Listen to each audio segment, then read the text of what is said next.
नमस्कार, आप देख रहे हैं खबरों का डबल डोज। 1 और 11 आपके साथ हूं मैं नेहा बाथम। नमस्कार, आपके साथ मैं हूं मीनाक्षी गढ़वाल। तो 1 और 11 में आज सिर्फ बात बिहार की होगी, जहां देर रात चुनावी नतीजे आ गए हैं। इन नतीजों के क्या मायने हैं, क्या संदेश पूरे देश में जा रहा है, कौन घाटे में कौन फायदे में रहा, इस पर होगी विस्तार से चर्चा। और साथ ही आपको दिखाएंगे चुनावी नतीजों के बाद पटना का माहौल क्या है, जेडीयू में कैसे जश्न की तैयारी की जा रही है। आपको बीजेपी दफ्तर की तस्वीरें भी हम दिखाएंगे, जहां जीत की खुशी हर तरफ छाई हुई है। नतीजे आ चुके हैं, एनडीए जीत गई है, लेकिन आगे क्या रणनीति होगी बताएंगे। नीतीश की ताजपोशी कितनी आसान या फिर कितनी मुश्किल है ये राह।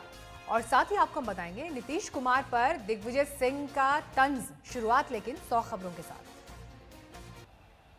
बिहार की जीत पर पटना से दिल्ली तक जबरदस्त जश्न की तैयारियां की जा रही हैं। आज शाम 6 बजे पीएम मोदी दिल्ली में बीजेपी मुख्यालय पहुंच रहे हैं। पीएम मोदी शानदार जीत पर बिहार की जनता को बधाई देंगे। पार्टी कार्यालय में ही कार्यकर्ताओं को संबोधित भी करेंगे। बीजेपी अध्यक्ष जेपी नड्डा भी इस दौरान मौजूद रहेंगे। शाम 5 बजे जेपी नड्डा पहुंचेंगे पार्टी मुख्यालय। 6 बजे प्रधानमंत्री नरेंद्र मोदी के पहुंचने का कार्यक्रम है। हालांकि देर रात जब नतीजों को लेकर तस्वीर साफ हुई तो उसके बाद प्रधानमंत्री ने ट्वीट भी किया, जिसमें उन्होंने बिहार की जनता को धन्यवाद कहा, लेकिन साथ साथ जो उम्मीदें और सपने वादे किए गए हैं उन्हें पूरा करने का दशक भी इस वक्त को बताया और कहा कि ये दशक बिहार की जनता के नाम है।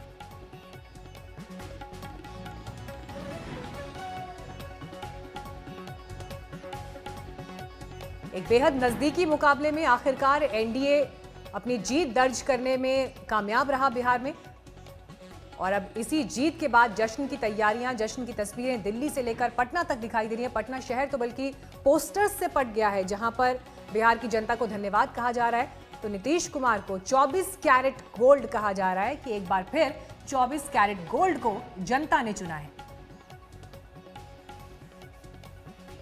इस प्रकार से डिरेल करने की कोशिश हुई, जैसे डिरेल करने की कोशिश सभी शक्तियों को मिल करके हुआ, उसके बाद भी जो एनडीए 4 का जश्न मनाने का मौका दिया नरेंद्र मोदी जी के सिपाहियों को बिहार ने, वो एक ऐतिहासिक है। हम सबसे बड़े दल भी बने हैं, इसके लिए भी बहुत बहुत धन्यवाद। और देखिए, हम मात्र 110 सीट पे लड़के 74 लाए हैं और आरजेडी वो 144 सीट पे लड़ करके हम लोगों के आसपास है।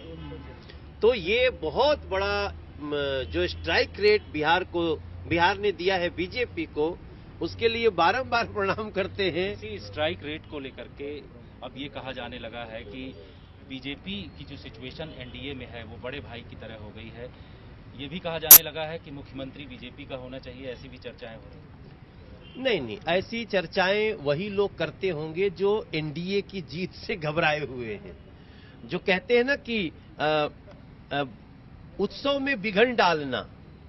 जैसे दिग्विजय बाबू का मैं बयान सुन रहा था, तो ये लोग क्या, इन लोगों के अंदर ही जहर भरा हुआ है। ये बिहार में किसके साथ मिलकर लड़ रहे थे? माले के साथ, कम्युनिस्ट पार्टी के साथ, कन्हैया कुमार के साथ ये बिहार में चुनाव लड़ रहे थे। जो लोग कहते हैं भारत तेरे टुकड़े होंगे, अभी तो आप समझिए 70 सीट लड़े, 19 पे सिमटे न। आगे देखते रहिए, बिहार की जीत पूरे देश में कांग्रेस को बताएगी कि आप देश के विरुद्ध जो स्वर उठते हैं उसके साथ खड़े होने का क्या असर हो। एक अंतिम सवाल चलते चलते आज तक के दर्शकों को, बिहार में किस तरीके एनडीए विकास करेगी, उस पर एक कोई गाना आपका। देखिए, हमारा क्लियर एजेंडा है। आत्मनिर्भर बिहार के सपना हमें सजाना है भैया। 19 लाख युवा को रोजगार संग लाना है भैया। अपराधी पस्त रहे, बिहार को आगे बढ़ाना है भैया। किसानों के अनाज को अच्छे दाम पे खरीदवाना है भैया। तो मनोज तिवारी ने यहाँ पर, आप देख रहे हैं कि जो एनडीए की जो चौथी बार जीत हुई है उसके लिए बाकायदे लड्डू के केक काटे हैं और यहाँ जश्न मनाया जा रहा है। दिल्ली से लेकर के बिहार तक ऐसे ही जश्न एनडीए की तरफ से मनाया जा रहा है। कैमरामैन रितेश मिश्रा के साथ जितेंद्र सिंह, आज तक। तो तस्वीर आप ये देख रहे थे बीजेपी दफ्तर में किस तरह से जश्न की तैयारी है। पौलमी साहा वहां से जुड़ रही हैं हमारे साथ लाइव, उनके साथ बात करेंगे और तस्वीरें आपको वहां की दिखाएंगे। एक ब्रेक के बाद लौट रहे हैं।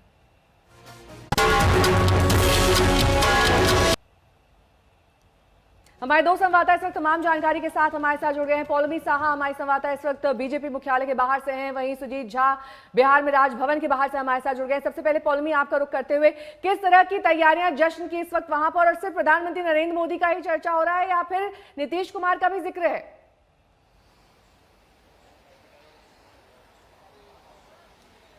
बीजेपी के दफ्तर में तो प्रधानमंत्री नरेंद्र मोदी की ही चर्चा हो रही है, क्योंकि बीजेपी का मानना है कि जो ये इलेक्शन है, एंटी इनकम्बेंसी फैक्टर जो था वो काफी ही ज्यादा था नीतीश कुमार के खिलाफ। उसके बावजूद जिस तरह के नंबर्स आए हैं एनडीए के लिए, वो प्रधानमंत्री मोदी की पॉपुलैरिटी को देखते हुए आए हैं, इसलिए पूरी तरह से जश्न की तैयारियां हो रही है इस वक्त। पहले भी आपसे कहा था मीनाक्षी कि सैनिटाइजेशन का प्रोसेस चल रहा है, इसलिए हमें दफ्तर में इस वक्त एंट्री नहीं मिली हुई है, और वही चल रहा है इस वक्त। जबकि बीजेपी के जो कार्यकर्ता हैं, जो लीडर्स हैं, वो यहाँ पर आना शुरू हो गए हैं। जो टॉप लीडरशिप होगी, जैसे कि गृह मंत्री अमित शाह, रक्षा मंत्री राजनाथ सिंह, नितिन गडकरी वगैरह, ये सब जो है ये शाम के वक्त आएंगे। जेपी नड्डा है वो आएंगे 5 बजे के करीब, और प्रधानमंत्री का आना 6 बजे के करीब लगभग तय है। ठीक है, आपके पास लौटेंगे पौलमी। हमारे साथ सुजीत झा भी मौजूद है राजभवन से।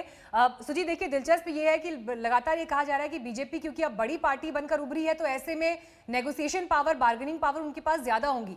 लेकिन सरकार बनाने का दावा कब तक पेश हो रहा है, सरकार का स्वरूप क्या हो सकता है, इस पर भी निगाहें हैं। देखिए, अभी मुख्यमंत्री आवास में बिहार के मुख्य सचिव और गृह सचिव भी आए हैं, तो एक तरह से अधिसूचना जारी होने के बाद ये पहला अवसर होगा कि जब सरकारी अधिकारी मुख्यमंत्री आवास में पहुंचे हैं, तो निश्चित तौर पर नीतीश कुमार नेतृत्व संभालने के लिए पूरी तरह से तैयार हैं, ऐसा संकेत मिल रहा है।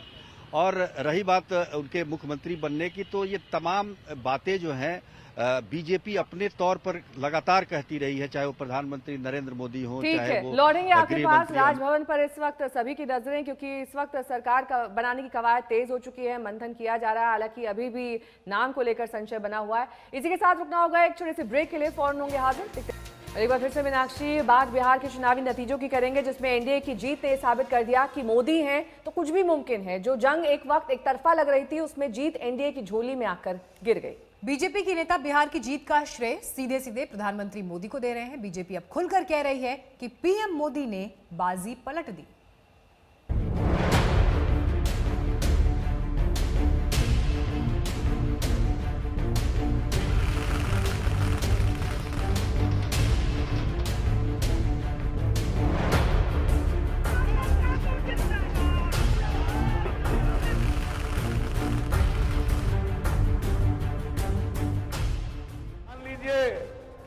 आज चुनाव का आखिरी दिन है, अब परसों चुनाव है, और ये मेरा अंतिम चुनाव है। अंत भला तो सब भला। नीतीश ने जनता से फरियाद की और बिहार ने लाज बचा ली। मझधार में डगमगाते नीतीश की नैया जैसे तैसे ही सही किनारे तो लग गई। पटना में अब नीतीश के नए पोस्टर भी सज गए हैं, वो भी बीजेपी दफ्तर के बाहर। वोटों की गिनती खत्म हो गई है और जो चुनाव परिणाम आए हैं उसमें एनडीए को पूरा बहुमत मिला है, और जैसे ही बहुमत मिला है, सड़कों पर, खासतौर पर इस समय हम डाक बंगला चौराहा पे खड़े हैं, पटना का ये सबसे जाना माना चौराहा उनमें से एक, और वहां पर नीतीश कुमार का स्वागत करने के लिए यहाँ पर पोस्टर लगाए गए हैं, welcome peoples CM Bihar Shri Nitish Kumar. और ये सिर्फ अकेला पोस्टर नहीं है, तमाम सड़कों पे ऐसे पोस्टर पटे पड़े हैं जिनमें जनता दल यूनाइटेड को बधाई दी जा रही है, नीतीश कुमार को बधाई दी जा रही है। इस पोस्टर को देखिए जिस पर लिखा हुआ है, जनता ने फिर से चुना 24 कैरेट गोल्ड। बिहार में नीतीश का नया दौर शुरू होने वाला है। नीतीश मुख्यमंत्री बने तो वो 7वीं बार शपथ लेंगे। सबसे पहले 3 मार्च 2000 को वो मुख्यमंत्री बने थे, लेकिन बहुमत के अभाव में 7 दिन में उनकी सरकार गिर गई। 24 नवंबर 2005 में दूसरी बार उनकी ताजपोशी हुई। 26 नवंबर 2010 में तीसरी बार मुख्यमंत्री बने। 2014 में मुख्यमंत्री पद से इस्तीफा दिया, लेकिन 22 फरवरी 2015 को चौथी बार मुख्यमंत्री बने। 20 नवंबर 2015 को 5वीं बार मुख्यमंत्री पद की शपथ ली। फिर आरजेडी का साथ छोड़ा तो बीजेपी के साथ 27 जुलाई को 2017 को इनकी आखिरी बार ताजपोशी हुई। नीतीश जीत तो गए, लेकिन इस बार जीत की राह काफी उतार चढ़ाव भरी रही। 15 साल की एंटी इनकम्बेंसी का कांटा जेडीयू को बुरी तरह चुभता रहा। सुशासन की चमक फीकी पड़ती देख पीएम मोदी को खुद मोर्चे पर आना पड़ा। एनडीए के पोस्टर तक से नीतीश गायब हो गए। प्रचार के आखिरी दिन एनडीए का यही ट्रैक रिकॉर्ड आज बिहार के जन जन को आश्वस्त करने वाला है। एनडीए ने, भाजपा ने विकास का जो रोड मैप अपने मैनिफेस्टो में खींचा है, उस पर तेजी से अमल होगा, ये तय है। आत्मनिर्भर बिहार का जो संकल्प लिया है, उस पर हम और तेजी से आगे बढ़ेंगे। पीएम मोदी का प्रचार, युद्ध में उतरना और नीतीश कुमार की भावुक अपील, शायद दोनों का ही असर था कि तीसरे और आखिरी चरण में आते आते एनडीए जीत की हालत में आ गया और महागठबंधन पिछड़ मिलकर छोड़ चरण आते आते महागठबंधन लड़खड़ाने लगा और एनडीए की पकड़ मजबूत होती चली गई। ब्यूरो रिपोर्ट, आज तक। तो बिहार चुनाव के नतीजे एनडीए के पक्ष में रहे। नीतीश एक बार फिर से मुख्यमंत्री बनने की राह पर हैं। लेकिन 2020 के नतीजों ने बीजेपी के मुकाबले जेडीयू का कद छोटा जरूर कर दिया है। बीजेपी के कुछ नेता तो इशारों में नीतीश कुमार को केंद्र में भेजने की सलाह भी देने लगे हैं।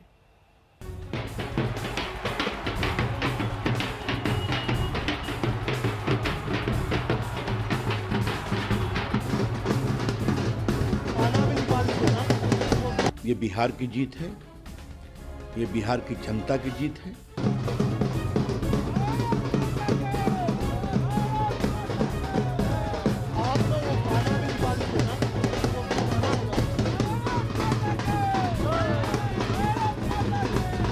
यह जीत नरेंद्र भाई मोदी जी के प्रति ये आस्था और विश्वास की जीत बिहार ने प्रकट किया है। ये सिर्फ बिहार विजय का जश्न नहीं, बिहार की सियासत में नई उथल पुथल की शुरुआत है। इस जश्न में जीत की खुशी ही नहीं, जेडीयू का बड़ा भाई बनकर उभरने की खुशी भी है। बड़े भाई की हैसियत में आते ही बीजेपी नेताओं के सुर बदलने लगे।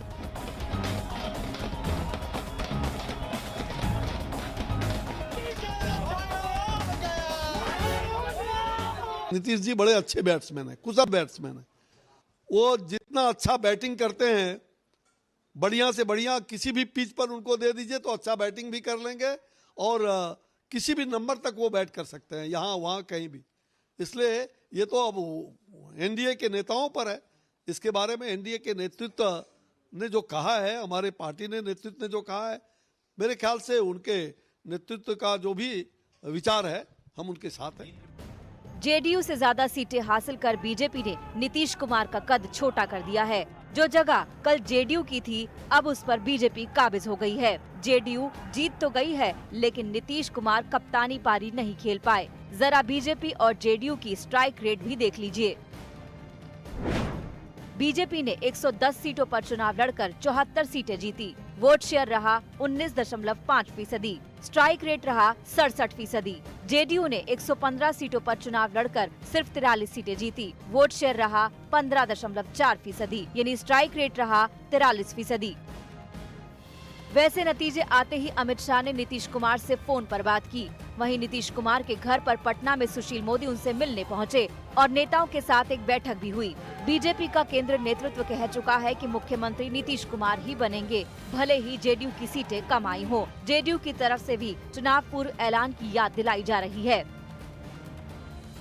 निश्चित तौर पर राष्ट्रीय जनतांत्रिक गठबंधन के घोषित उम्मीदवार नीतीश कुमार जी थे, उनके चेहरे पर वोट मिला है तो निश्चित तौर पर बिहार के मुख्यमंत्री नीतीश कुमार जी ही बनेंगे। सरकार को बनाने का दावा आप लोग ठोकेंगे जल्द? निश्चित तौर पर बिहार की जनता ने जनादेश दिया है नीतीश कुमार जी के नाम पर, तो निश्चित तौर पर हम लोग सरकार बनाने का दावा करेंगे। नए हालात में नीतीश कुमार भले ही मुख्यमंत्री बन जाएं, लेकिन दबदबा बीजेपी का ही कायम रहेगा। अब बड़ा सवाल यही है कि क्या इस स्थिति में नीतीश का रिश्ता बीजेपी के साथ ठीक रहेगा या फिर इस रिश्ते में प्यार, नफरत और प्यार के बाद फिर से नफरत की शुरुआत होने वाली है।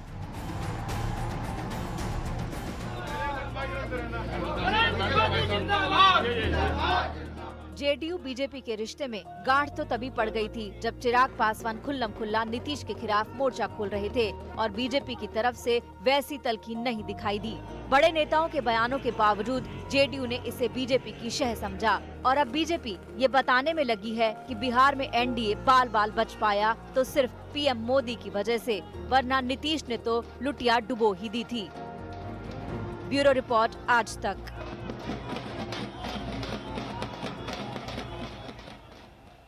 रुकेंगे यहाँ एक छोटे से ब्रेक के लिए, फौरन होंगे हाजिर कुछ और खबरों के साथ। देखते रहिए आज तक।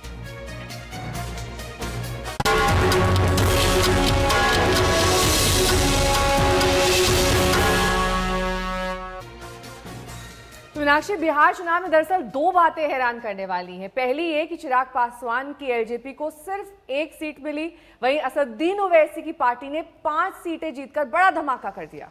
एक ने जेडीयू का वोट काटा है नेहा, तो दूसरी तरफ महागठबंधन का भी कटा है वोट, लेकिन ओवैसी ने अपनी मौजूदगी दर्ज कराई है, तो चिराग उम्मीद से पीछे रह गए। क्या कहना है इस पर चिराग पासवान का, सुनिए।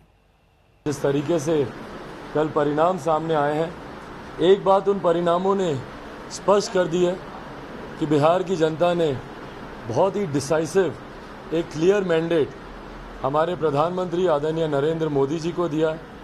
जनता ने इस बात को स्पष्ट तौर से समझा कि बिहार में अगर विकास संभव है तो उसके लिए हमारे प्रधानमंत्री आदरणीय नरेंद्र मोदी जी की सोच का होना बहुत ज़रूरी है।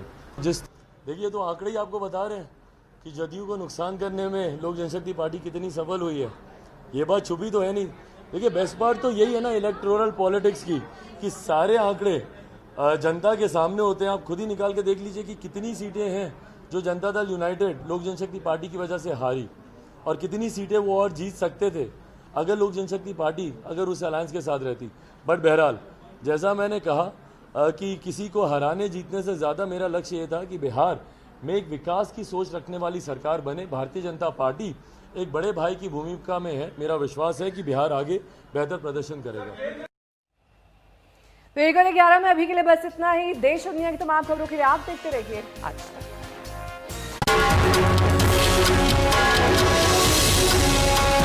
नमस्कार, मैं हूं अंजना ओम कश्यप। हमें उम्मीद है ये वीडियो आपको पसंद आया होगा। लेटेस्ट खबरों के लिए यूं ही देखते रहिए आज तक, और इस वीडियो के पसंद आने पर लाइक, शेयर एंड सब्सक्राइब करना ना भूलें।